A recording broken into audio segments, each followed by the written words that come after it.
Live action One Piece akhirnya resmi dirilis di Netflix per 31 Agustus kemarin. Tidak tanggung-tanggung, Netflix langsung merilis 8 episode yang menceritakan kisah petualangan Luffy dan para nakamanya di East Blue. Nah, berbeda dengan versi animenya, One Piece live action dibuka dengan adegan eksekusi Goldie Roger. Sekilas memang mirip sih seperti versi manganya, tapi ada yang beda nih. Di sini yang memimpin prosesi eksekusinya Goldie Roger di Lockton adalah Monkey D. Garp. Dan Garp akan lebih banyak muncul di dalam versi live action daripada yang seharusnya. Kenapa? Karena ternyata alur cerita One Piece versi live action tidak dibuat sama persis seperti versi manganya. Poin-poinnya sih masih sama, tapi bagaimana Luffy menemukan Zoro, menemukan Nami dan Usopp hingga bertemu dengan Sanji di Baratie dikemas dengan alur yang sangat jauh berbeda. Hanya di episode 1 ini saja, Luffy sudah langsung bertemu dengan Zoro dan Nami. Jadi ceritanya begini. Setelah mengoplok Alvida, Luffy mengantar Koby ke markas angkatan laut terdekat dengan misi pribadi ingin mencuri peta lautan Grand Line dari kantornya Morgan. Dengan alasan yang sama pula, Nami menyusup ke markasnya Morgan sendirian dengan menyamar sebagai seorang marinir gadungan. Sementara Zoro pergi mendatangi Morgan karena ingin menukar kepala Mr. Seven dengan uang hadiah. Nah, dalam versi live action ini, pertarungan antara Zoro versus Mr. Seven dari Baroku World diperlihatkan dengan cukup apik. Terlalu apik dan sadis malahan. Karena Zoro mengakhiri hidupnya Mr. Seven dengan tebasan maut yang membelah tubuh Mr. Seven menjadi 3 bagian.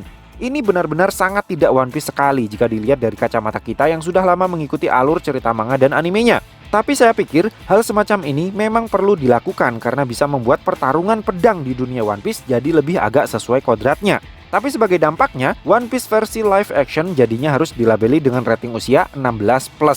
Nah, singkat cerita, ketiganya kemudian tanpa sengaja bertemu di bar yang lokasinya dekat dengan markas angkatan lautnya Morgan, si Tangan Kapak. Dalam pertemuan pertama mereka itu, belum ada kontak apapun yang terjadi. Tapi insiden yang terjadi di sana, yaitu senggolan antara Zoro dengan Helmeppo, menjadi benang merah dari awal perkongsian mereka. Gara-gara Helmeppo, Zoro yang seharusnya dapat uang hadiah malah kena tipu mentah-mentah dari Morgan hingga berakhir di tiang jemuran sebelum akhirnya dilepaskan oleh Monkey D. Luffy yang masuk melalui gorong-gorong. Setelah membebaskan Zoro, Luffy kembali masuk ke dalam gorong-gorong dan menyelinap masuk ke dalam kantor dengan niatan ingin mencuri peta lautan Grand Line. Di sanalah dia kemudian bertemu dengan Nami yang sudah terlebih dahulu masuk ke dalam sana dengan mengenakan seragam angkatan laut dari marinir yang dia telanjangi di bar.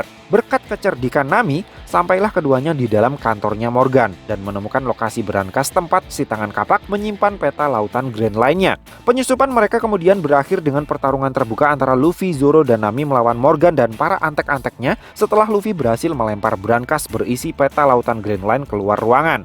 Dari segi cast, acting, dan setting lokasinya, menurut saya live action One Piece terlihat cukup luas meskipun kostum dan penampilan para karakternya dimirip-miripkan dengan versi animenya. Bahkan penampilan Shanks yang sempat dijadikan bahan olok-olokan saat trailernya baru dirilis karena dinilai tidak mewakili sosok Jackie yang sejatinya, di episode 1 ini justru menurut saya sangat Shanks sekali.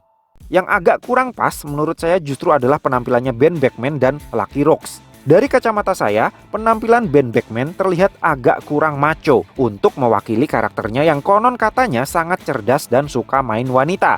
Di sini dia malah terlihat terlalu berisi dan lebih pendek dengan ekspresi wajah yang terlihat kurang begitu karismatik daripada yang seharusnya.